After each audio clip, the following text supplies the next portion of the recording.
It's time for Who Watched, Time and Relative Blackness in Space.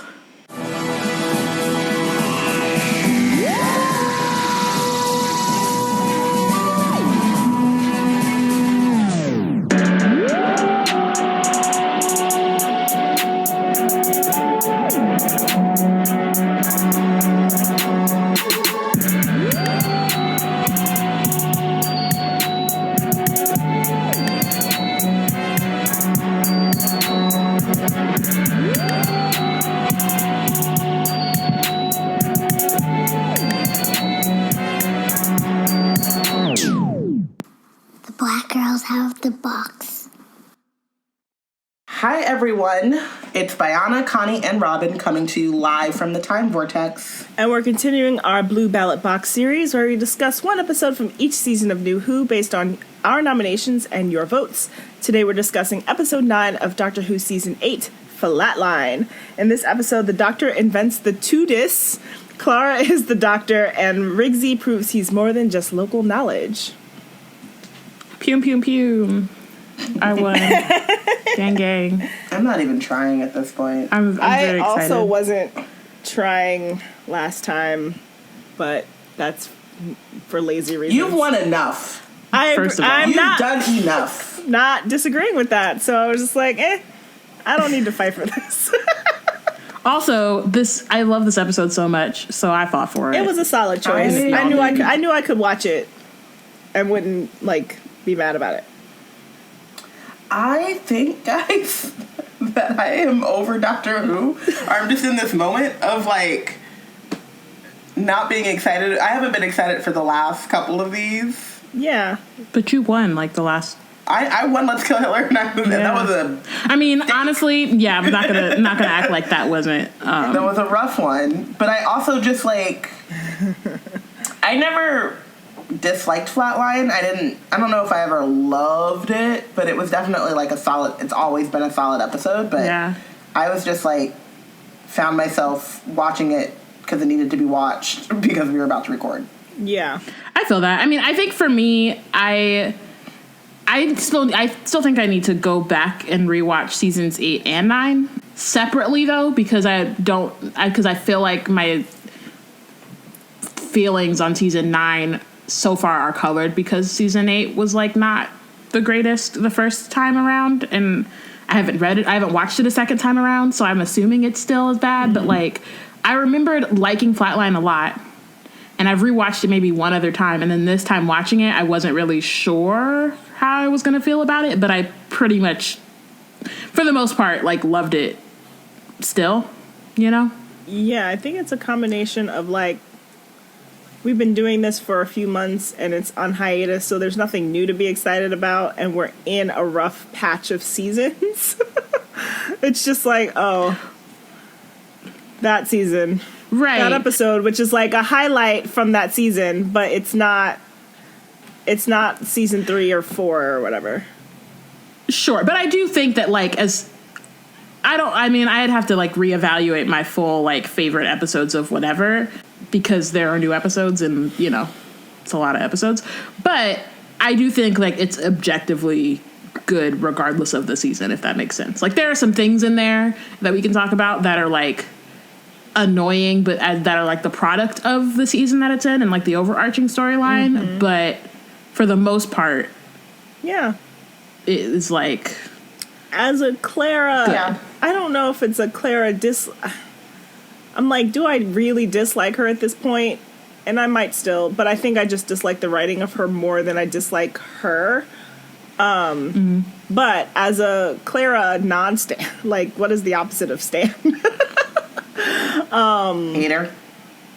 I don't know. Yeah, hate feels like a strong is... word. Opposite stan. I was not mad at this, except for the, a couple of things where I was just oh, whatever. Yeah. Yeah, which is put in this episode because it's a long running exactly thing of the seasons. Yeah. Bayana was saying. Mm-hmm. I think that my relationship with Clara is complicated because of the writing of her, like you said. But also, I just wasn't I never really got into it. And I think there's also something to do with kind of the, like, horror tropes type of thing that those are never really, like, my favorite genre that they play with. Mm-hmm. 'Cause I'm not a horror person at all, and that makes me uncomfortable. I loved Rigsy. I think that, like, but even this time, like, I didn't love him as much as I thought I did. Mm. Not that there's anything, like, wrong with him. It's just, like, he's cool. Yeah. You know? I mean, see, I think for me, too, I think, like, generally my feelings didn't change based on, like, my first watch of this episode. And, like, so I think part of that was I was relieved because, well, like, Let's Kill Hitler had just, like, I don't know, rocked my world with how bad it was. And so I think part of me was kind of, like, watching it, not expecting it to be that way, but, like, kind of, like, just really hoping it wouldn't be that way, you know? Because I was like, there are only so many episodes you can, like, leave me, like, just give me this one.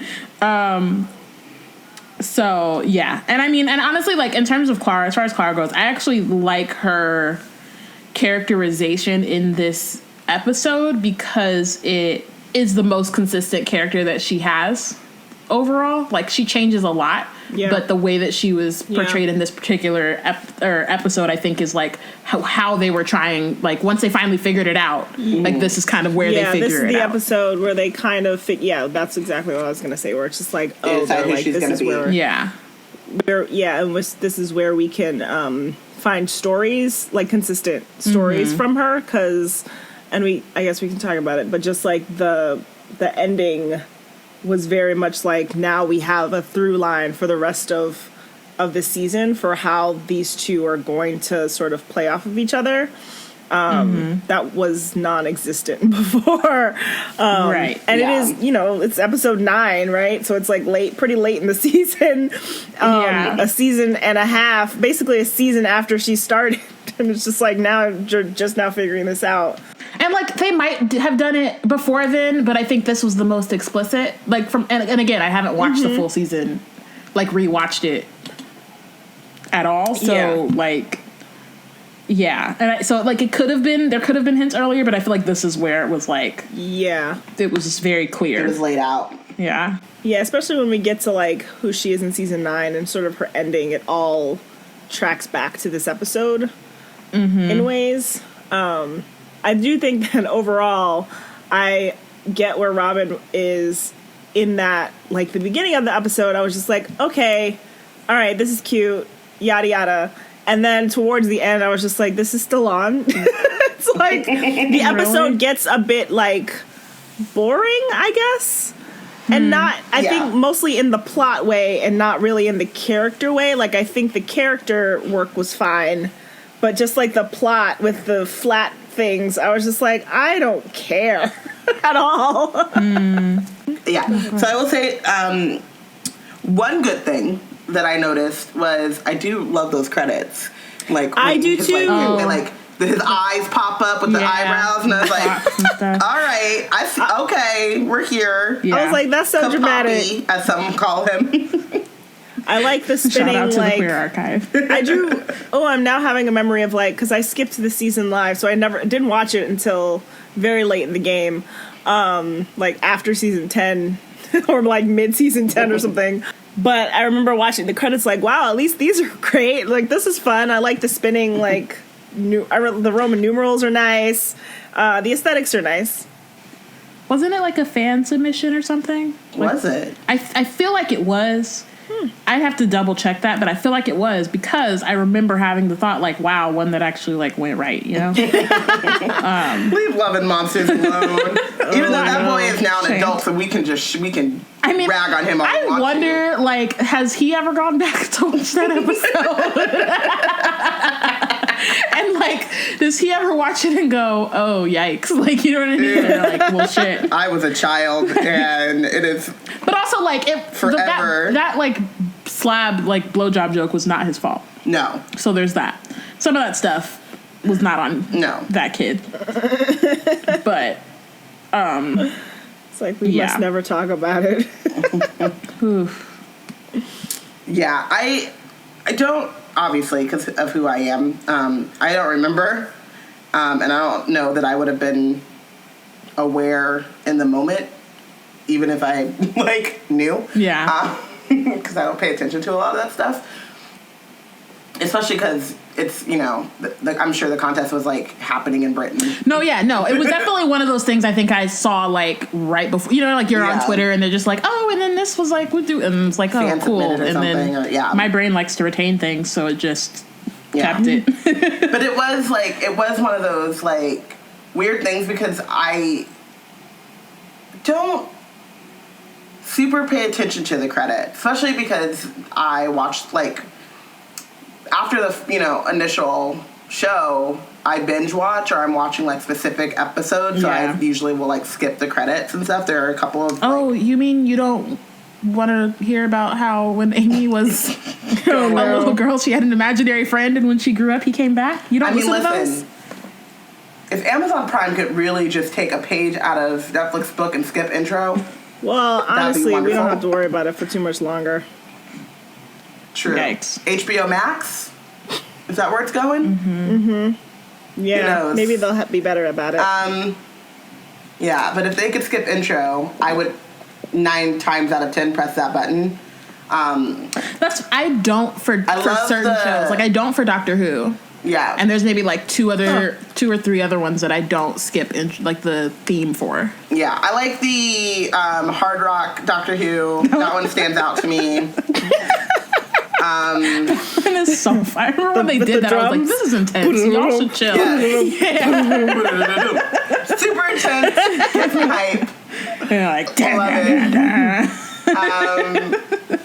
even those, like, even the Hard Rock one, I'm not paying attention to the actual credits. Yeah, no. You know? No. And this one I was like, oh, I have to actually watch. Like, his eyes popped up and I was like, oh, hello. Like, what's happening? And then I watched the rest of the credits instead of just being, like, on my phone or whatever. So I will give Flatline and all of this season their props for that. Still, the one that knocks the hardest is still season 11. From season 11? The newest one. I know, but what is it? Because it has this break, the slowdown. Oh. And then it comes back in. It's a banger. Honestly, I'm like, if anyone listened to this podcast, I'd be like, they stole it from us. Give Bossy his coins. But no. Right? Okay, Flatline. Yes. Because we've just been rambling. So we're in Bristol, and, like, some estates, some council estates in Bristol, which for y'all in America, council estates, aka the projects. What? For y'all in America. Yeah. You live in Bristol? Those of our listeners, those of y'all who were right. Yeah, we have some listeners that are not in America. I don't want to. I was gonna say it just made it sound like you were in America. An American. I was just saying, but yes, but the majority of my TV. It just made it sound like you were. It just made it sound like you don't like know. Not. That's not what you meant, but that sounded funny. What I meant was for all of you uncultured swine who do not live and breathe British media. Anyway, the projects, and people are going missing, and no one knows where they're going. No one knows who's doing it, or if someone is even doing it. Like, as you know, there's no follow up. Yeah, I mean, and it's like the way that it opens up is like, honestly, it's like classic. Really, it's like classic Doctor Who. I feel like at this point, or like the dude's on the phone and he's like, it felt like the hidden in plain sight kind of thing. Yeah. Except like, so dude was like on the phone and he's rushing and he's like, I have to tell you this thing. I know who did it. I know who did all of it. But then he's like waxing poetic, like, we've been so blind. And I'm like, dude, you know they coming for you. Like, why are you taking the time now? Just be like, it was the things in the wall and it's coming to get me. Like, it just felt like we don't priorities. Have the time. Yeah. Yeah. But I do also enjoy, I appreciate the idea of, like, no one cares about these people. Yeah. And then you have Rigsy, who, as a street artist, is very observant and is like watching these things, and also like sees what he believes is a memorial and is like reverent of that, like these are all like there's someone out here like paying homage to the people that are going missing because no one else cares. So I liked that as a way to introduce like not only Rigsy but like how he like his personality, who he is as a human. Yeah. So the Doctor and Clara land accidentally. So he's supposed to be taking her all home, and then they land, and he's like, "Well, we're here-ish. Like Here-ish. at the very least, we're on the Don't planet. give me an ish. We're in Britain. Yeah, but like they're in the UK, Right? So." And she knows what it 140 is. miles is pretty close. That's, as far as the TARDIS and, like, landing in places goes, that's not bad. Like, girl, you already know. Like, not only are you in the correct solar system and the correct planet, you are, like, you're only 140 miles from your spot. So, like, that's, like... basically there. Yeah. I agree with the Doctor. Right. Yeah. Like, don't be making plans when you fresh out a TARDIS trip. Like, you should just know better at this point. Well, I mean, I honestly, that doesn't really work because, like, time travel, Yeah. Like, you make the plans and then you hope you're that, like, at that then you just never make plans. Right. Like, I made a plan for a month just know from that they now. can't be... Well, I landed you 2 months later. 2 months later. Oops, after that. my fault. My bad. Whoops. Yeah. I mean, honestly, that we can talk about that later, but that would just, be good if you didn't lie to people. But, I mean, we can talk about it now-ish because I think it's one of, it comes up, right? Yeah. And this is like the seed in which you see it. I put this in like the quotes from the TARDIS, and I don't think maybe it doesn't need to be a quote, but like when she's like grabbing all of her stuff because she doesn't want to leave anything, and he's like, we literally have all of the room. Like, you can leave your stuff here. Yeah. Like, or you don't have to like clean up every trace of yourself, And she puts all of that on Danny being territorial. right. And it's like beyond I'm lying to him and he doesn't think that I'm traveling on the TARDIS. It's also like, okay, so if I couldn't leave my like stuff at work, if I left a jacket at work, you're gonna be like, where's your, you know what I mean? Like, right. It gives like this air of like controlling significant other that I think it's like has colored my understanding of Danny. Like, right, because even though she's lying to the Doctor about Danny's feeling, because really what it is that Danny doesn't know, the idea is that in some ways she kind of thinks that that's what's going to happen. You know what I mean? Or maybe if that's not going to happen, then like there's going to be some kind of thing. And part of it is because in the episode before, it was like supposed to be Clara's last, like it was like breakup time traveling with the Doctor or whatever because of the shit he did on the moon. And she was angry and was like, I'm not doing this anymore. And so she told Danny that she was like breaking up with the Doctor, and he's like, bet. Mm-hmm. And she's like, I'm gonna do this last, like he said he wanted me to do this last hurrah, so I'm gonna go there. And so he knew about that. And then I guess maybe she just felt embarrassed about like backtracking, like right. they had talked on the phone about on her. Exactly. Totally. It's also just like mad unnecessary. Like writing wise, it's super unnecessary. There's enough like stupid and like annoying tension between the Doctor and Danny that like her lying is like it's just like we didn't need it. It's unnecessary. Yeah. I just didn't. I couldn't think of another word, a synonym, but it's annoying. That's what it is. Yeah. But I also think that like I got like there's like a weird race thing, and it would not be cool if any boyfriend was controlling like that, but it's especially like he's very like the way that she says that line is kind of like she's scared of him, and like men are scary and terrifying and like a threat to women at all times, but then like the racial component of that also and as well, which obviously is not intentional, but doesn't seem to be intentional, but is also a thing that they stumble into a lot. Yeah. And so I'm just... I mean, I still don't fully care, but... honestly, like, really, I love this episode so much, except for when Danny shows his face, and then I'm just like... Why are you here? But also, like, why did she pick up the phone? Like, that was so dumb. That was stupid. I was like, Why? you're in the middle of, like, not- a life-threatening thing. Why are you picking up the phone? And it wasn't like... It's not urgent. Like, it wasn't life-threatening when... Like, if she picked up the phone and then the thing started becoming more serious... Yeah, okay. yeah. Then, like, cool. No, she was literally hanging from the ceiling.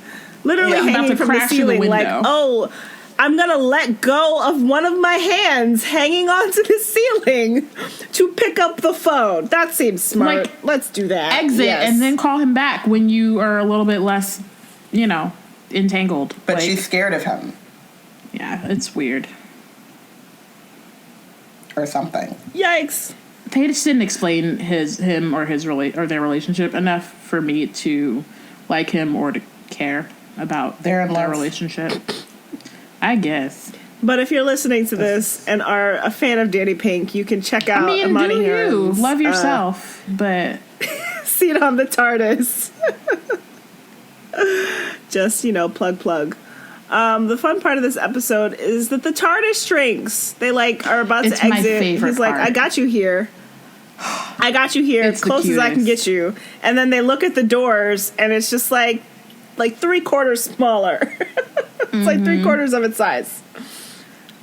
And I'm just like, wow, I already want to know what the set of the TARDIS is like at any time, but just they had to replace they had to get a new facade for the doors and just keep making it smaller and smaller and smaller. So funny. But also they exit the TARDIS when it's slightly 3/4 size, but both doors open, but they only exit the one door, and I was like, Kapapi, why? It was Why are you super doing necessary, this? but also You can open it was both for doors. comedy. It was so that he could absolutely. poke his little hands out and be like, this is weird. Absolutely. That was the only reason, because there's literally no. Every time I've seen it happen, I'm like, but you could just undo the open that latch other on the door, other door, and you'd be good. And you still gotta stoop to get out. But it's not as I dramatic. appreciated it. It was funny. Right. It was funny though.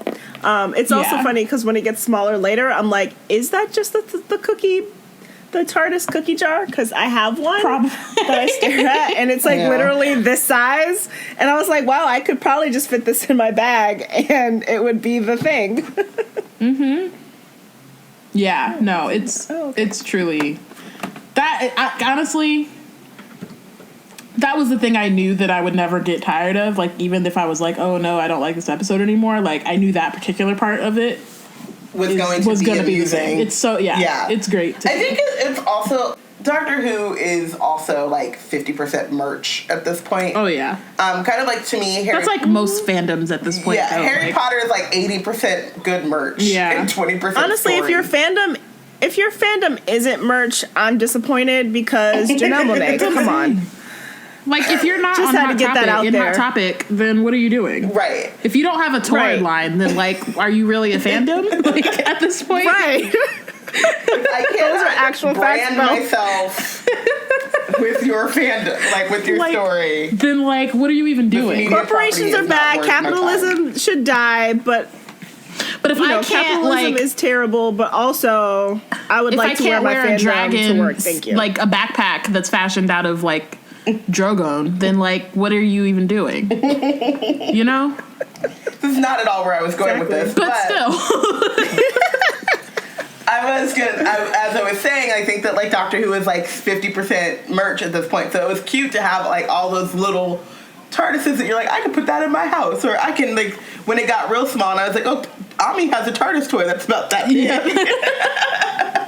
Yeah. I got two of them. One for home, one for my desk. So we find out that basically the reason the TARDIS is shrinking is because these creatures are leeching energy from it. And not that leeching understanding dimensional energy is what it is specifically. And not that understanding the weekly monster is a prerequisite for enjoying the show, but I did not understand what these things were the entire time. Really? At no point. I don't know that they did either. I don't think that I think that part of the point was that they didn't know. or like that they didn't understand it, and that I don't think that they ever the characters would, like, or the writers. the characters, but I think it's probably a cop out for the writers, but I do think it was but I do think part of it was the point, because, and I feel like especially if it's just like a monster of the week, like you don't really have to like have a full backstory. Yeah, that's not really necessary. And so I think like I'd be interested to see what they could do in like fleshing it out more for another like episode, kind of like Vash Generata, like we got it one time, and I would like to see if they could, maybe not, but like, you know. Well, I mean, at this point now, the person that would be playing with the Vash Generata would not be Moffat. So you're right. So I would like to see it, actually. That was why I said, ooh, maybe not. I could hear the Moffat in the take that back. Give it to us, Chibnall. But like, I think that like, so yeah, I feel like it definitely kept the door open for further exploration. I do think this is one of like the Moffat era monsters that hit, and I'm glad that he didn't go back within the time that he had, because like would have like tanked it. But like, yeah, I think part of the, like, my point is, I think that the not knowing and not understanding, and that being partially or like mainly because they're not like from another universe, right, where like things are, so they're from a completely different like actual dimension, and so their understanding of humans or people in the third dimension, or creatures in the third dimension versus like another dimension, is minimal. And so I think with the I think it also got to play with like the Doctor not knowing, like, is this, are they actually evil, or is this just like they're trying to understand? Yeah. So like what, like I think it helps with like the what is actually happening thing. I agree with all of that. I just was like, my brain could not, and I enjoy a lot of stories in which it's like, oh, they're from a different, like, we don't even have a language to communicate. Like, that's how like totally different and distinct this culture, whatever is. Is it a? Oh, it's Star Trek, in which I was like, is that a Doctor Who episode? It's the whole premise of Star Trek Deep Space Nine. Not the whole premise, but a large chunk of it is that there are these, they're called the prophets, but they're also known as wormhole aliens, depending on if you put religious significance in them. They're the prophets, and if you don't, they're just wormhole aliens. But they do not live a linear time, so they don't understand linear time. So they don't understand that like harm that you may cause, you haven't caused yet. And so like you're dangerous. You're like, why? I don't even know who you are. And right. Because you did this. And you're like, A, it was probably an accident. B, haven't done it yet. C, and like you can't. So they have to like understand and describe, and like not only linear time, but the idea of like all of these infinite possibilities in linear time, because it's like, maybe I did that thing, but like to me, I have the chance to make different choices, and now that you've told me that you exist, I can make different choices. Right. I say all of that to say, watch Star Trek, and and I do enjoy that kind of trope. I guess it's a trope of like not just an alien or not just someone different, but like so wholly different of like understanding that you have to learn. As another Star Trek episode in which you have to learn there is a deaf, he's a peace negotiator, but he has a chorus of translators, so he has like someone who understands, he's telepathic, I guess, and he's someone who understands his thoughts, someone who speaks as like passion, someone who speaks as art, someone who speaks as like logical, or whatever, like the different types of like ways in which your emotions and stuff that cloud your decision making. He has like a chorus of people that are able to like better, because it's not just translating word for word, it's translating thoughts and emotions. Anyway, I like that idea. But the thing is that you have to have a sense of like what that is, like what those differences are, so that you have a sense like of how wide the chasm is. And I'm saying you, the writer. The writer must have a sense of like what the limitations of this being is and what they can and can't do, so that you can fully understand the chasms. And I don't think that came across in this at all. I think this episode, they just wanted to play with the TWODIS, and they needed to come Yeah. up. They wanted to have, someone was like, time and relative dimension in space. How do we make a villain out of that? And then they built it. It just feels like it was built backwards from, rather than like, hey, here's a cool villain idea to further this plot along. Hey, this is what we'd like to play off of. And then they had to build it within that. And that's where some of the limitations come from. It's like, what if it's 2 dimensions? Right. Which, like, honestly, like, I just, like, at somebody, I don't know. I want to see somebody it. should, like, but better. Yeah, because I think that could be wild, because then what about somebody, like, some creatures that are in, like, the 4th dimension, and, like, they're literally, like, that's what time is the 4th dimension, so then, like, what would, when you bring that, like, what if they kept going, would they then be, like, existing in all of time or some shit? Like, I don't know. Like, I just like, obviously, like, within the confines of the story, right? And I think that's also part of my thing. Wormhole aliens from Star Trek, and I think that's part of, like, why my thing is not as like I think my brain just immediately goes to, like, the possibilities of it, I guess, as opposed to, like, because I'm like, okay, well then, like, what? And then, like, I think the thing that got me is that, okay, so they have these people, these aliens or these monster, whatever, that exist in the 2nd dimension, but then they're leeching energy, but, like, isn't our energy in our dimension? Like, it just, like, got, like, can 2-dimensional beings even use? Yeah, then they were, like, using the, what was it? Like, all the people who went missing, they were pulling different parts of their humanness into 2-dimensional, like, basically artwork. It's just like, that's his skin on the wall, and, like, that's the nervous system. And that, I think, was where they started to lose me. I was just like, okay, you're sucking people up into 2-dimensional space, fine. But they were, like, pulling out pieces of these people in order to study it. And that was where they started to lose me. And it was also, like, if you can flatten things and you can understand that things are in 3 dimensions, if you're flattening it into a set 2 dimensions, then you understand, or you don't? I don't know. How do you... Well, so I think the thing is that they did understand. Yeah. The doctor's question was whether they did, and the answer was that they did. And they were so, like, evil. they were, and that they were like, we're going to dissect them, we're going to figure out how to, like, do their thing, and then we're going to do their thing. You know what I mean? Which, like, I think the doctor probably should have, like, caught that sooner. Like, the question came too late, I think, because I think by the time, like, there's the nervous system, like, or by the time they're, like, becoming 3D, then that's when you're like, oh, no, they did that so that they could do this. And I didn't get that. I missed it. But also, that's very likely a me thing. I missed it. Not the writers messed up.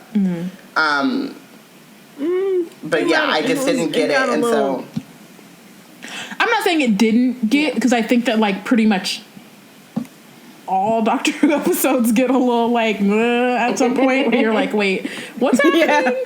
And that's the noise, like, for it, huh?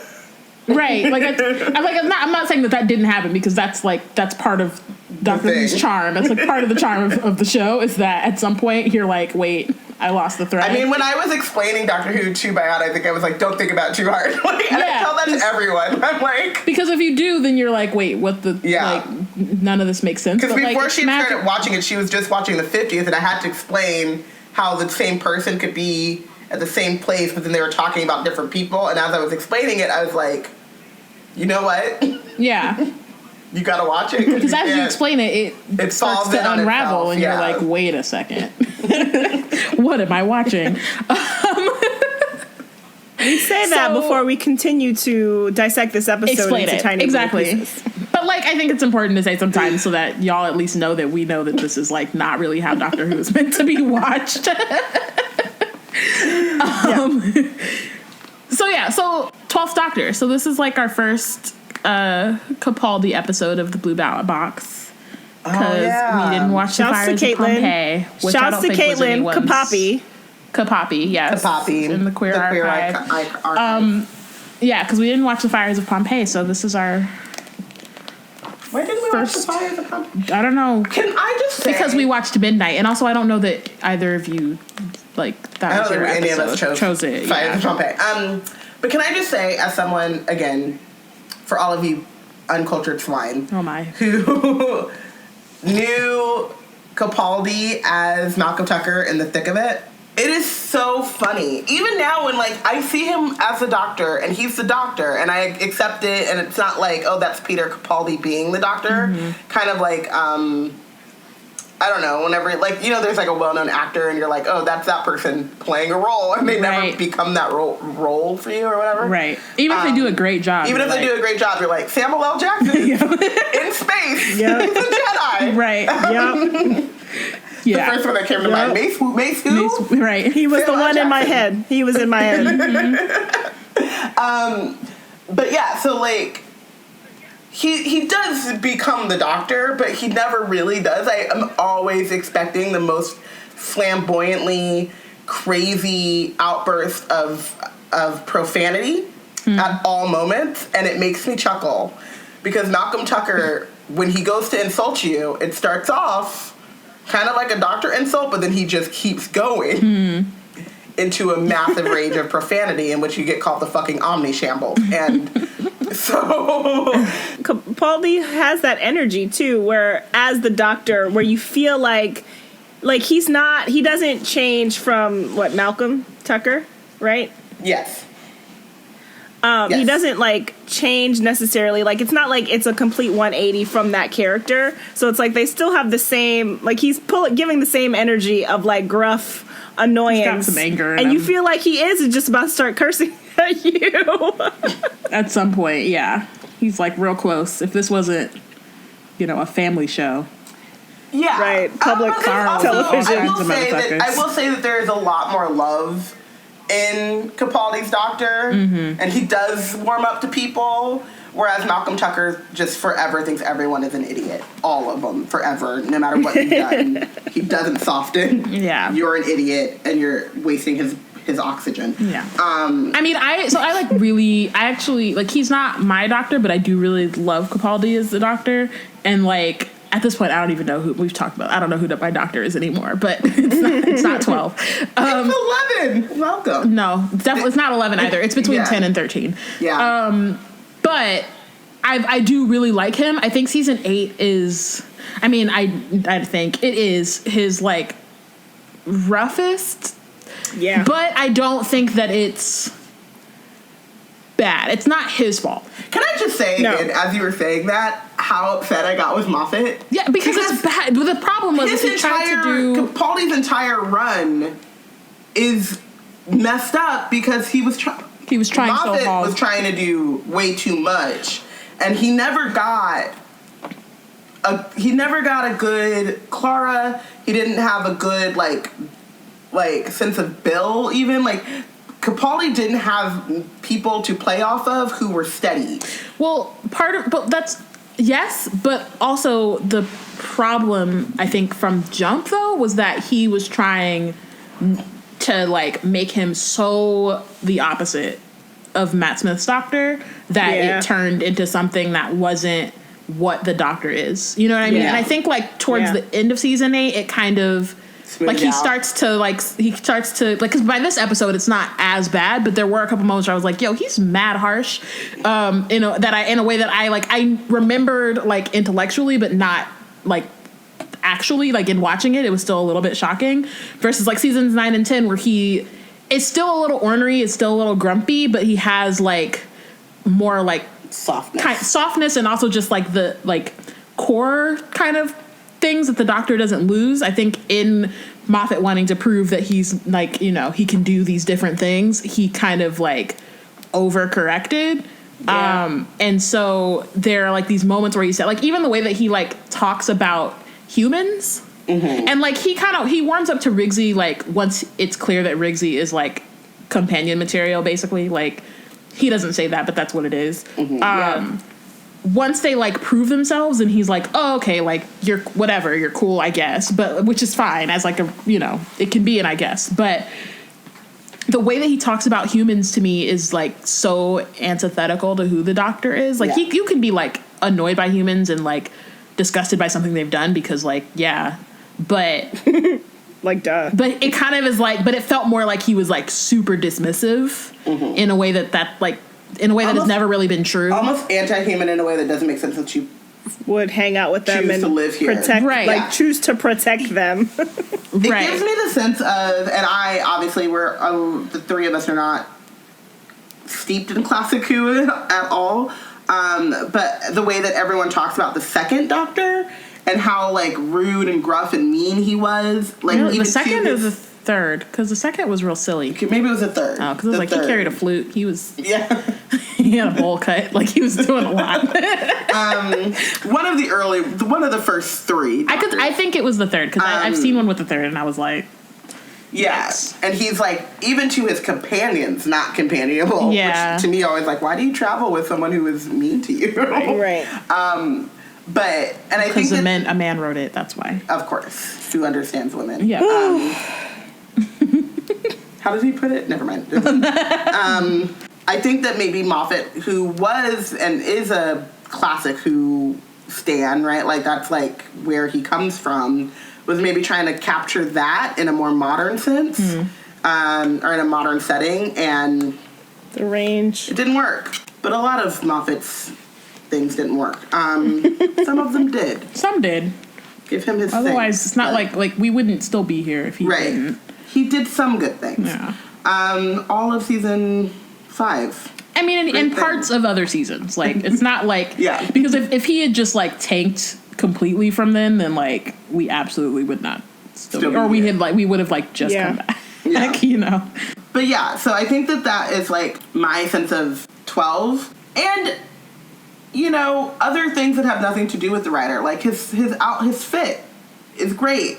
And when the fit is fire. When the TARDIS gets back to normal shape and he comes to do his big thing, you can see him getting his coat ready so that he can flip it. Like he's like, you know, he loves that. He loves the little red. But honestly, it's like it is better when he loosens up a little bit. Yeah, because he's got like the collar is buttoned up all the way, like he's choking himself. All the way. He's like. He's got, like, the pants are, like, you know... Bone straight. You know, tailored. It's bespoke, you know, versus, like, you know, then he gets to grow his hair out a bit and wear a sweatshirt. And then he's like... The guitar! Right. The guitar. And the guitar. I love it. But, I love that someone was just like, that's just Capaldi's sweatshirt. I don't know if it was like his literal sweatshirt or just like modeled after what he wears every day, but I love that they're like, well, no, he must look like this Victorian, you know, I don't even know, magician, I guess. And then they're like, let's loosen him up a bit and just put him in the actor's clothing. Right. Well, yeah, I mean, and it's like hilarious that like Moffat went real Victorian while trying to also go opposite Matt Smith, who he made real Victorian. Also Victorian, yeah. But I mean, he wasn't originally. He just he kind of just slowly pushed him in that direction. He went really deep. He went really deep into I almost said Shakespeare. That's not. He did, and I was like, Sherlock. Yes, he did. That is delved deep into that world, and he could not crawl out. And that was all he could do. It was like a parabola, because like Matt got more Victorian, and then Capaldi started really Victorian, and then sort of leaned away. Yeah, he got real deep into Sherlock and couldn't see outside of that, which is a testament to Arthur Conan Doyle.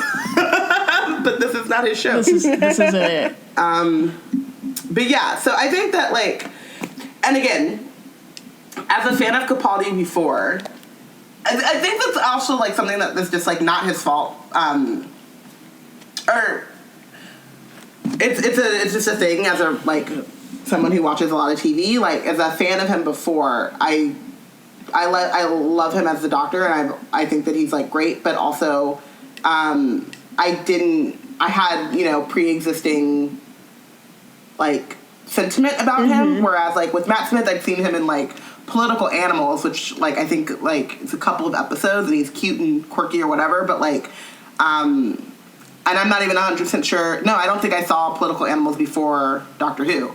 So like I think I met him as the Doctor, and so every weird thing that he did was like very much like, okay, that's his take on the Doctor. And with Capaldi, I was like, oh, that's Malcolm Tucker's take on the Doctor, or whatever. You know what I mean? It's not, like, super fair to him, but, like, that's, you know, my thought. Yeah, it's kind of like how you were thinking about it. I feel that. Hard Knock Media presents Occupy Me, a new science fiction thriller. Oh, man, the world's gonna end, isn't it? Yes, but I would also like to say the world ending is not the end of the world. Let me rephrase. Occupy Me is a new science fiction audio drama involving an alien invasion, psychic body snatching, and bizarre love triangles. Christina, for real, only if it's an emergency. Roxanne, when is it not an emergency? To listen and subscribe to Occupy Me, find us at iTunes or wherever you get your podcasts, and head to thenerdsofcolor.org for the latest updates. Clara, on the other hand, Dr. Clara. She took that mantle and was like, this is me now. It's also, like, to me, I thought it was really funny because of how quickly she ran with it, and the Doctor kind of was like, oh, okay, you liar. Like, and it was like, you could see it kind of shocked him too. Yeah. But it was definitely like her it was like right at the tip of her consciousness. Like, she was like, as soon as I get the chance, it's happening. I am going to be Dr. Clara. It's actually interesting, and like now it like makes me want to like rewatch, because I remember when in I think is it called Kill the Moon, which is the one where the Doctor, very uncharacteristically him, but like he is kind of like, well, this is on you to figure out. Yeah. And Clara gets really upset about it. And that's only 2 episodes before this. Yeah.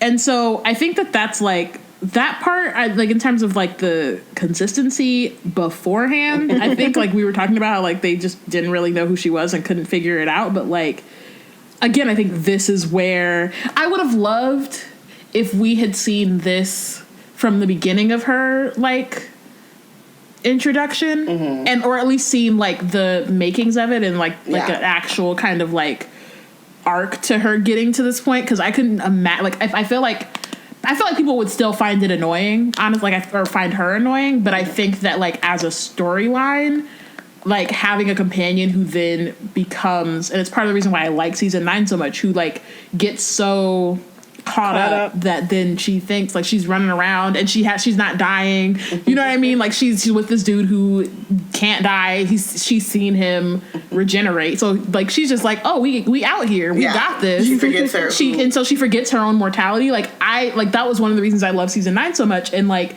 I like this episode because it kind of starts that. But it comes too late. It comes to, like, I wish that we could have seen her kind of like maybe even start off being unsure and then slowly kind of just as they keep getting wins, kind of like starting to feel herself just a little more each time, to then get to this point would be like really cool. Especially after she's like gone through the Doctor's like timeline. I think that would have been the real key kickoff point for that, where it's just like, I've saved the Doctor like 12 times, like I am it, like, because then it would have made all the other iterations of her, at least like connected them a bit further to her later story or whatever. Like, not that it makes it any more consistent necessarily, but at least like retroactively what it would have pulled it in to who she eventually becomes. And when they do figure it out, they would have been able to be like, well, she's experienced this I don't know, like bettering, like this elevation of herself that exceeds the Doctor because of the fact that she's saving him, and then it's gone to her head, and it's sort of like this slow increase in like evolution into Dr. Clara, that then could have been chipped away at in various cool ways. So yeah, seeing Bayana, now I'm just mad that you brought that up, because it would have been so much better. I mean, you know, I be writing things, but I do know. I will, but I also will say, like, I know, but I'll say, like, I feel like, because I think that it would have also, because they don't really mention Clara as the impossible girl again. after it happens. Yeah. And if they had done that and then, like Connie was saying, like kind of tie that in, it would make the end of season 7 less, like it would still be annoying, but it'd make it less so because it would feel like there was some sort of like payoff or through line from that. And I think it would be super, it would just be weird. It'd be really cool, I think. Like, I think that it's interesting and like worthwhile to explore what happens when a companion gets like, because she's like slowly kind of isolating herself. So when you get so like cut off from, they talk a lot about how the doctor needs a human. Yeah, but humans need humans. But humans need humans too. And I think that like that would be super interesting. Which is like the bane of my existence. Come on. BBC called my sis up. I mean... Shoot, let me not. I mean, I could write a Clara book. She would write. I'd write a Clara book. Let's not say I would write anything. Call me. I'm not going to say I'm going to turn that down. Sorry. But yeah, no. I think it would have been really cool. And I think also like it's one of those things because it depends on the person, I guess, for me, but like sometimes when I see like potential squandered, I get annoyed by it, and other times I'm just like, no, but you could have done this thing, you know what I mean? Like I think that's partially why I don't hate Clara, because of the like last half of her run. Like it just is like, oh, there's so much there that like could be done. Yeah. I will say the idea that Mary Poppins' bag is really just like has like the doctor with a small TARDIS who's just passing stuff up to her. Just like puts a new twist on one of my favorite children's movies. Or like Hermione's like satchel. It's really just the doctor. It's like, here I got you. You needed your books? Oh, okay. I got. Hold on 1 second. What is it? The splinching stuff. Oh, the Ditney? Ditney. Here you go. Got some of that growing in the apothecary in the TARDIS. But yeah, I think like Bayana was saying and you guys are saying, I think the problem with, or the thing that's difficult about Clara is just her inconsistency. So this episode I do like of Clara, but it also like rewatching these, it just highlights like how different she is episode to episode. Not even season to season. Yeah. It's like literally, oh, she does this episode, what'll she do next? You know what I mean? It's like so widely disparate each time.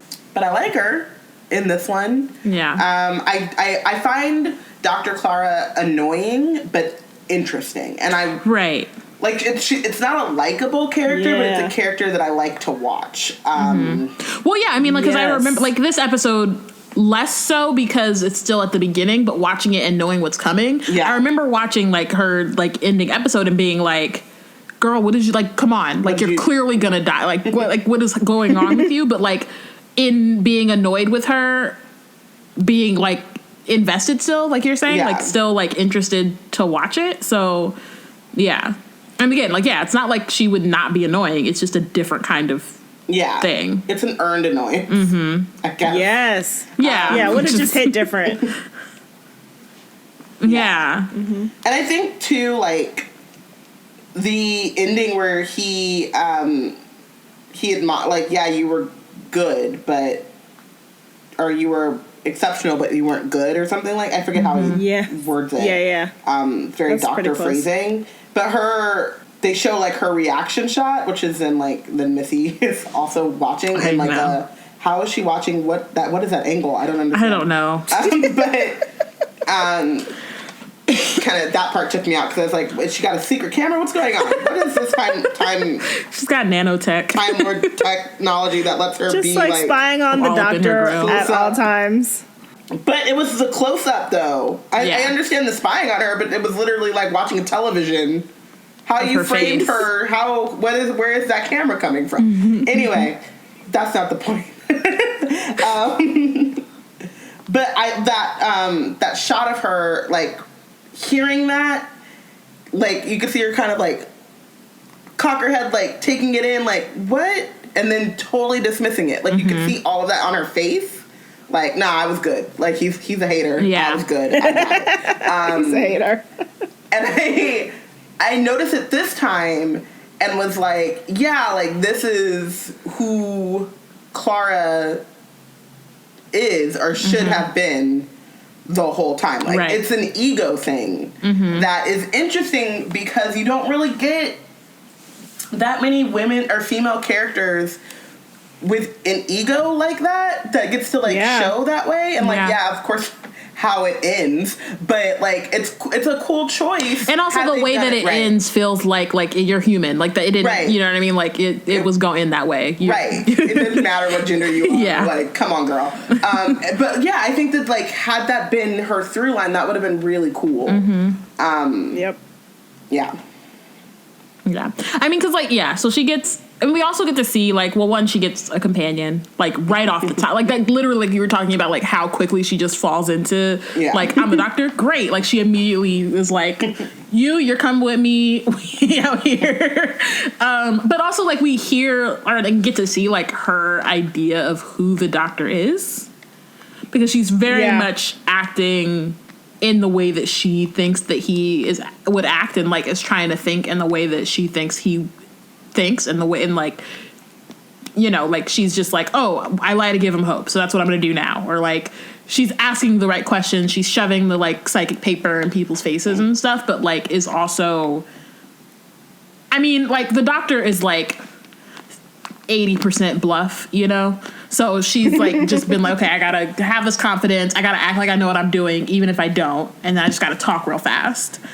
And, like, you know, at some point, something's going to come to me, which, you know, is, again, she's good at it. Yeah. But then, again, like, the question is, like, at what cost? You know what I mean? So, yeah. But I think it's also one of those things where I think the doctor, too, is seeing what she thinks of him. And not in the moments where she's, like, joking. So there's, like, the moment where she says she's a doctor, and Rigsy's like, the doctor of what? And he's like, and she goes, oh, like, I'm usually sort of vague about that, and, like, is teasing him, and that's, like, one thing, versus, like, her being like, okay, now we lie to them. Because I'm sure for him, he was like, oh, wait, what? You know what I mean?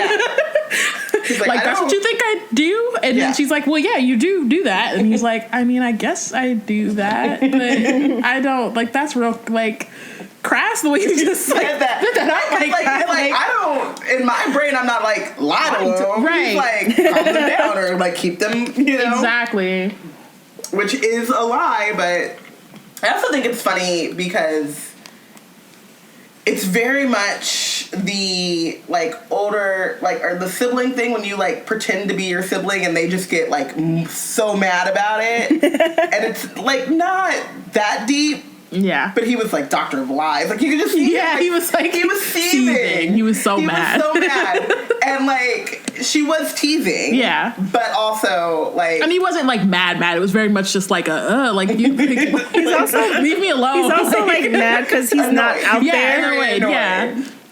That, too. Yeah. He's like, I'm stuck in here, and she gets to, like, take on my shine, and, like... She's doing it wrong, even though she's actually doing it right, and, like, all that kind of stuff. So, yeah, like you're saying, it's very, like, sibling petty. And it's cute. I liked it.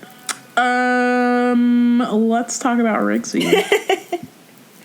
I think he is adorable. He's the best. I think that the way that we meet him, I mean, I don't even know that dude's name. Fenton. I had to check because I checked on Amazon, like, you know, it says it on the side, because I was like, who is this motherfucker? Because I'm ready to. He is. Okay, does he not look like the dude that the alien in Men in Black, like, inhabited with the cockroaches? Do you remember that dude? Yeah. The first villain in Men in Black. Yeah, and his face was kind of like he just was like, because he was made of, like, cockroach aliens. Yep. Yeah. No, but I immediately got those vibes from him. I see it. He was giving me Walter Frey vibes. That too, right? Mr. or Filch vibes, but all of the above. Straight jerk. Yeah. And so part of me was like, I love Rigsy immediately. And then I was like, but is it because I immediately hate this dude, so I'm on his side? Which, like, props to casting for that, because, whoo. Mm-hmm. Yeah. But also with that dynamic and just, like, the fact that they're, like, doing community service and, like, a housing project, I was just like, Misfits! And I was like, give Rigsy powers! Where's the storm gonna happen? Yeah. I was very excited. I was just like, this is just 100% Misfits vibes. And, you know, you just want that dude to die like that dude did on Misfits. Immediately. But yeah, no, I mean, I feel like he, like, again, like, has all the qualities of a companion. And I hate when they have folks, like, guest and have all those qualities. Yeah. Because then I just, like, want, like, I'm like, you could be, like, just be less fleshed out. You know what I mean? Like, we have the, like, ensemble, like, character cast for the episodes, and they, like, are there, and they do, then they serve their purpose, and they do the thing, and then they go, and we're like, oh, they were cool, but we, like, are fine to move on. And there was, like, it's him and then homegirl from... I knew you were going to say this. The God Complex. The girl at the hotel. Where I was like, are we going to finally get, like, a South Asian companion? Oh, nah, you killed her. That's out of pocket. Like, there's just certain ones where I'm just like, why can't you just... And, like, at least Rigsy got to come back. Falls into that, you also, know. Well, I didn't want to go there because... it's still the same trope. But yes, absolutely. Yeah, so, like, I think, but, like, luckily, like, you know, he does come back. But, again, he comes back like James Corden comes back. And, like, even James Corden, it wasn't, like, the full, like, Craig didn't have the full package because he didn't want to go nowhere. So, like, I just, like, it was one of those things where you could just kind of see him falling into it and being really interested and using his skills to help as opposed to, like, feeling like he didn't have anything to contribute. And he was just down whenever Clara was like, all right, we're doing this now. And he's like, bet. Everybody else asked questions. He's like, no, just do what she said. So I just, I like him. And I wish we had gotten more. I wish we had gotten more of him. Like, I liked that he came back for that one episode, but I kind of wish that, like, he had come back a few more times. Yeah. I think that there's always, like, a weird thing when you get a side character, episodic character who... you like that much, who does have all of those companion qualities, because it's like the episodes are an hour. You don't have like that much time to like really like cling to a lot of like to people. And so when writers are able to like get you into a person like immediately, because you don't even get that with like a lot of the companions. Right, they take some time. You know are going to be companions. Up front, you're still like, I don't know about this one. We can drop her. We can drop them off. But like, I don't know why I just thought of this. In my brain. But like, if Adam could go on the TARDIS, man, who was a jerk immediately, Rigsy could have gone on the TARDIS for an extended period of time. Now I'm mad because I completely forgot about Adam. Same. I was like, who are you talking? Oh, that's Garnet Kid. Like, I literally, I can't picture what he looks like. I can only picture that it's like a small, mousy white dude, but I can't actually picture his face. Snap, his forehead opens up. That's all I remember. Yep. That's it. You got it. Was the worst. You got it, Connie. I also, but like, to your point though, I like that. I wish, like Bayana said, I'm glad that we got Rigsy back for very briefly, but especially in the Moffat era when he was like bad at family and like the companions like having family, I wish he'd been better at having like more recurring characters, because like I guess Jenny and Madame Vastra? That sounds wrong. Oh yeah. No, that's right. No, that's right. But then the Vastra Narat... Oh, my goodness, Moffat. Those two kind of come back and, like, make recurring appearances and stuff, but they're more doctor family and not, like, companion family friends or whatever. So I think Rigsy would have been a nice, like, addition. But, you know, I guess Clara can't have two black friends at the same time. I mean, she can't have friends at all. No. True. She can't have friends. Exactly. That's part of the problem. She can't even have the same person. She can't even keep her leaf. Like, you know? I always forget about that damn leaf. I only saw it one time. I only saw the episode one time, but I only remember because somebody brought it up in our Slack, like, really recently. So Like, she really could not keep anything that tied her to the human world, which, again, would be tight if they, like, really leaned into it from jump. But although really part of it would be that they would have had to give her people. Yeah. To then show, like... To be able to pull her connection. back. Yeah. Yeah. Yeah. Just, somebody hire me. Rewrite. I'll redo it. I'm ready. Quotes from the TARDIS? Yeah. Yeah. Let's do it. Danny's got a little bit territorial. The idea of me leaving so much of the toothbrush here. I love this because the doctor's next line is like, sorry, stop listening. Yeah, he's like, I literally, you said you couldn't.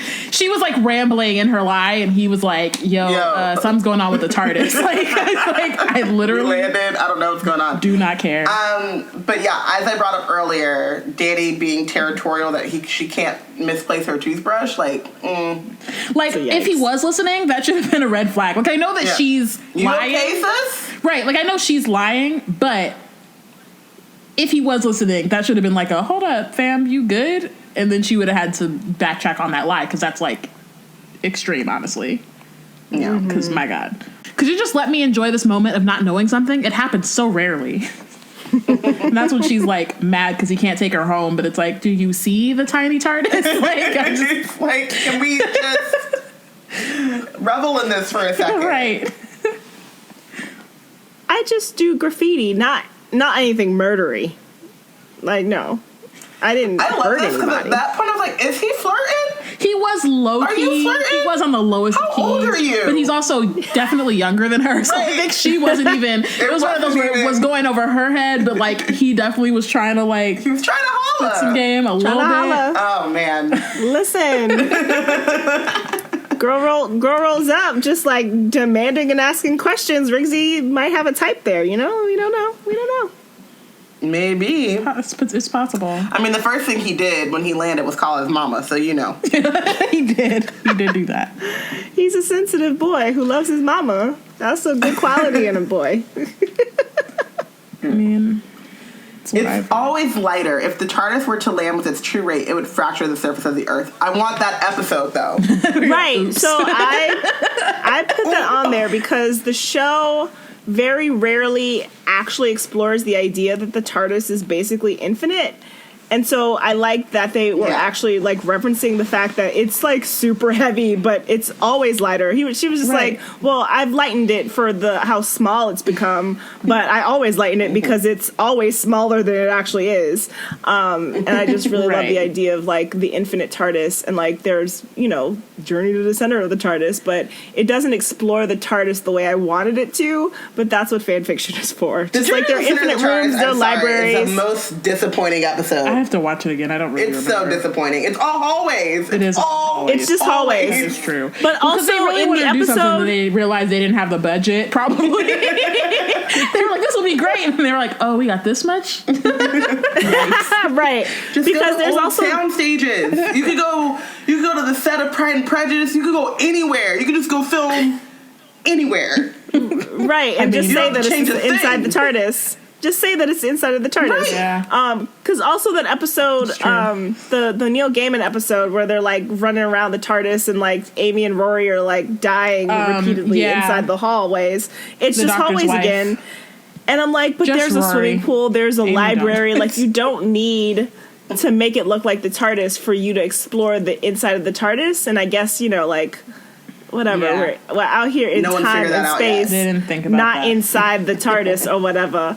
But I just enjoy when they mention it. But it's fine. Fan fiction gives me all the rooms that I need. It's also one of those lines, too, that makes your brain hurt because you start to think, like, okay, so how much does the TARDIS weigh? And how do you make it lighter? What is that technology? Yeah. Where does the weight go? Like... See, magic. you went like super Ravenclaw, and my puff was just like, but I just want to explore the rooms. And you're like, what are the calculations? What are the dimensions? But I'm Ravenclaw in the sense of like, I have all those questions. Can I do those calculations? No, I just might. And then no, of course. Like whatever part of the puff in me is like, I come up with all those questions. I'm like, I need a snack and a nap because I'm tired. Just thinking Ask about the maybe question. Just thinking possibly. about it. That's all I can do. That's all I can do. That's all I got. What are you a doctor of? Of lies. So salty. It's just like, So this mad. isn't fun. I mean, this is just embarrassing. I'm from the race that built the TWODIS. Dimensions are kind of our thing. I had the other one too because Capaldi's delivery is just so good. And I enjoy that. I both am just like, they clearly were like, let's just play off time and dimensions and space. And then they built the villain. But I do also enjoy that they finally got to an episode where it's just like, let's play with the idea of, I think it was just like one of those Moffat things where he was just like, how do I make something really normal and scary? And then he was just like, drawings. How do I get that to the TARDIS? Dimensions. Let's play with that. So it's like an annoying Moffat thing, but I do like that they went there. I just wish, like we said earlier, that it was kind of executed better. Yeah. It's bigger on the inside. I don't think that statement has ever been truer. I loved that He line. wasn't even excited when they said it. I know. He was just tired. Because he was in this tight, like the box is like this big. He's like, it's not the same. It doesn't hit the same. The TARDIS is in a purse. Right. I'm stuck in here. I can't. I don't mean edible pie. I mean circular pie, which I realize could also mean edible pie. Not all pies are circular. Not all edible pies are circular. No, but all circular pies are pies. Well, yeah, like actual pies. Like not number pies. Yeah. Anyway, it was a good pun. It was. This plane is protected. It's another good pun. Oh, yeah. So good. It's hilarious. And a good callback. I love a good callback. And so I really appreciate that they did that. It worked on so many levels. All right, Bayana, I guess you did a good one. You won a good one.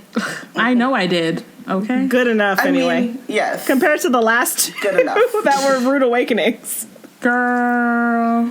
So check us out at blackhostcreating.org. Follow us on Twitter at WeBlackandNerds. Bayana's at Yana_Hallows, like Deathly. I'm Robin with a Y _Ravenclaw. And multimedia superstar at Constar24. Can't even get it right. Use the hashtag Tarbis. You can also join our Slack, where we have a channel dedicated to conversations about Doctor Who. You can tell us what you thought about this episode in our Slack or on social media. And rate and review us on iTunes or wherever your podcasts are found. Tarbis is a part of Hard Knock Media. We are on the Nerds of Color podcast network, including the podcasts Hard Knock Life, Southern Fried Asians, DCTV Classics, Ask Bi Girls, They See Geek Girls, We're Not All Ninjas in That Moment, and you can check out all of these podcasts at hardnocmedia.com. Thanks for listening. Be sure to stay tuned for the Twitter poll for our next episode, for which one we discuss, for season 9. Okay, so before we start, though, we tried not to do two-parters. But there are a bunch of two-parters in this season. Yeah. And so I'm going to talk about the first one. Do you know which one? I think Inversion is the first one. The Zygon Invasion, the Zygon Inversion. This is not Inversion is the second starting. one. You chose part 2. Okay, so I'm going to talk about part 2. All right. Do I want to do the first one? Literally, I have no idea. Actually, honestly, no. I think I've only seen this episodes one time, but I think it's fine. Okay. Honestly, I think it is. Okay, so then I'm gonna do the second one. Yes. Okay. So Team Robin, the Zygon Inversion. Oh yeah. This is gonna be great. All right, ready, set. You ready? All right, go. So we have doppelgangers that are not gangers. They're not made of plastic. We have a new species who just, wants to live and be. And then we have my favorite thing, diplomacy. Like, sitting in a room, talking it out. If this is the correct episode.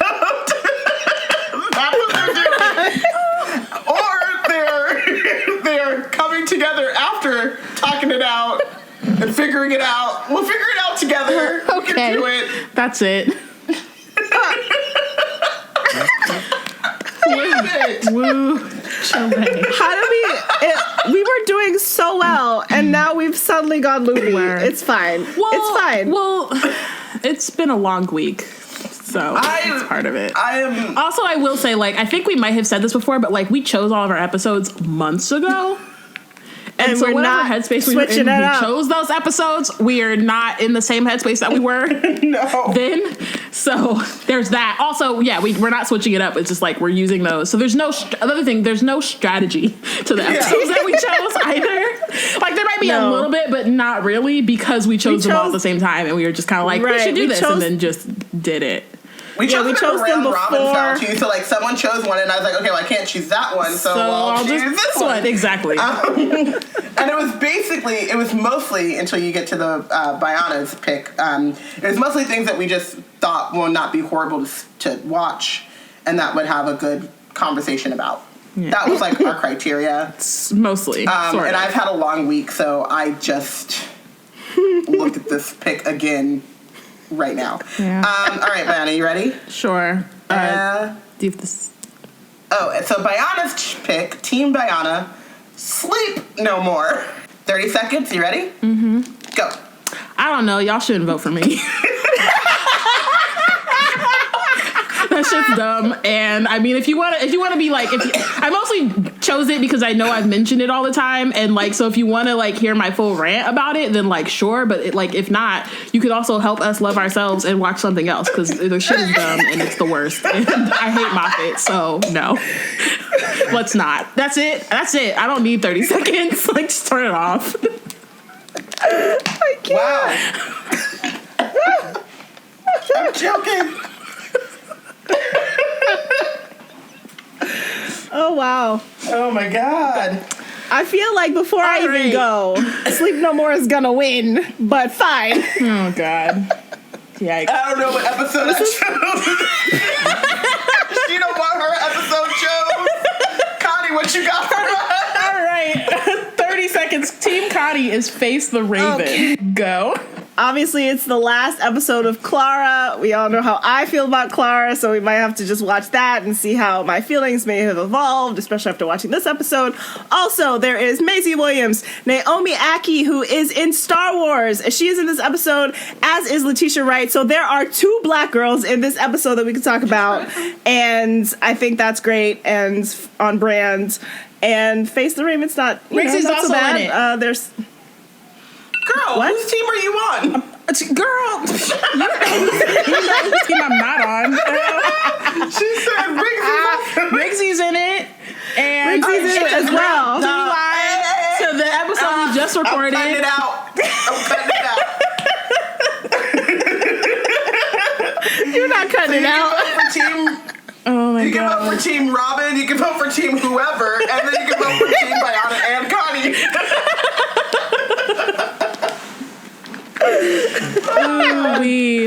I'm only saying this because I'm sure, like, folks are messy.